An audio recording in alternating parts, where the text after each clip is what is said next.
It's 1 p.m. Singapore time, Manila time. We're actually on a lunch break, so let's get going. And evidently, this call will be recorded. Welcome to our guests online from far and abroad. Good day, good eve, good morning, wherever you may be. Thank you for joining us today for the Python RPA webinar. I'll introduce myself as your host for the next 30 minutes. I'm Mike Conroy, Talk BPO co-founder, director, trading partner with Python RPA, APAC. We will have a fireside chat and discussions and presentation with Muka Duzanov, is the co-founder and director. Welcome, Muka. Hi, Mike. Thanks for having me today. Very welcome, sir.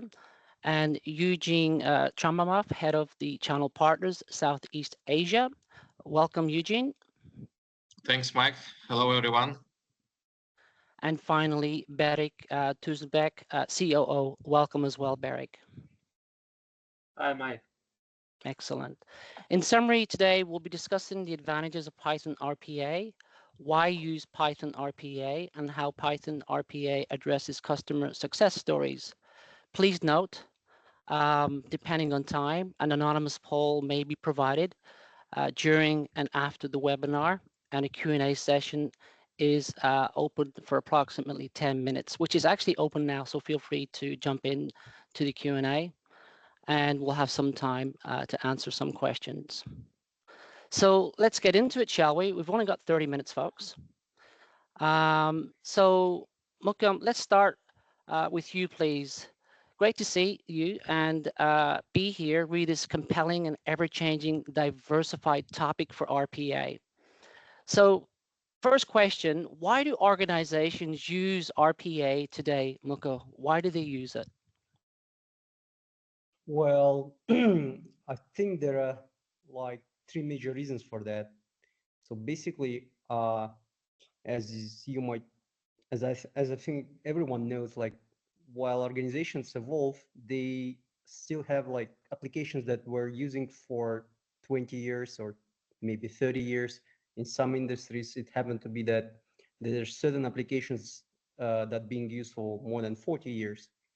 And this is the reason number one, this legacy system applications where the companies have these legacy systems and they don't want to spend money, or maybe they have lost their competencies around the systems, or the technology stack was like not up to date and they cannot like have these modern API integrations. So this is the reason number one where the RPA solves this API integration issue. Another reason is like use of third-party systems, especially a vendor lock software, where it's not always flexible enough like to automate the system or integrate with that systems. And the reason number three, as far as we know, as far as we see, it's like having a kind of a lightweight automation tool, because most of the traditional automation tools, they are like complex enough, and in order to automate your certain business process, you might need to have like a backend developer, a front-end developer, an architect, and so on and so on. So an RPA is like a kind of lightweight tool that enables you to automate a business process where you don't need to have a deep expertise in certain technology stack. You just need to like have one junior developer or one developer who knows how to work with certain platform or with certain programming language and certain libraries. Yeah. Okay, excellent. So basically, in a nutshell, in summary for the audience, for those who are not familiar with RPA, it primarily optimizes and streamline workflow processes, and primarily just takes away the staff from the keyboard, puts them onto more strategic tasks as well, and frees them up so that way the processes become more efficient and more effective on an automatic basis. Would that be a fair comment to say? Yeah, exactly. Excellent. Okay, great. So we see you want to talk about low code and no code to make RPA user friendly. Can you elaborate a little, please, on this, if you don't mind? Thanks, Muka. Yeah, I think it needs to be mentioned that like currently every single customer around the globe, I mean, every single organization that use RPA, they either follow a low code approach, basically they use a low code platforms, or they use an open source solutions, which are like, I think 99% it's about the Python, a Python programming language. And each of these approaches has like advantages and disadvantages. And whenever it comes to low code, you can like, I think every single customer that uses the vendor solution, they know that the software licenses are quite expensive.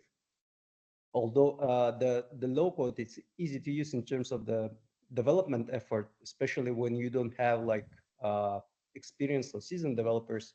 You have these junior developers or business analysts who can learn how to develop bots using a low code, Mm-hmm. so-called C developers. It's scalable because like there are comprehensive management tools and yeah, but the bad thing about the low code, the community is not as huge. Like it's only about 100 to 200K people, Mm-hmm. developers around.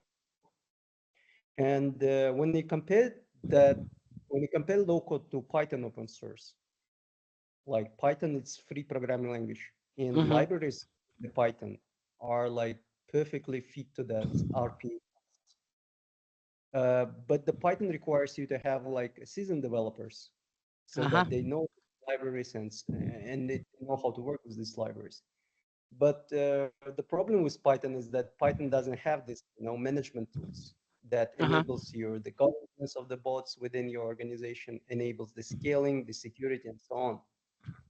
And the last cool thing about the Python is that the community of developers, it's 10 million people around the globe. And of course, the availability of the developers affects on the total cost of ownership of the technology at the end of the Mm-hmm. day, right? Okay. Okay. Excellent. Excellent.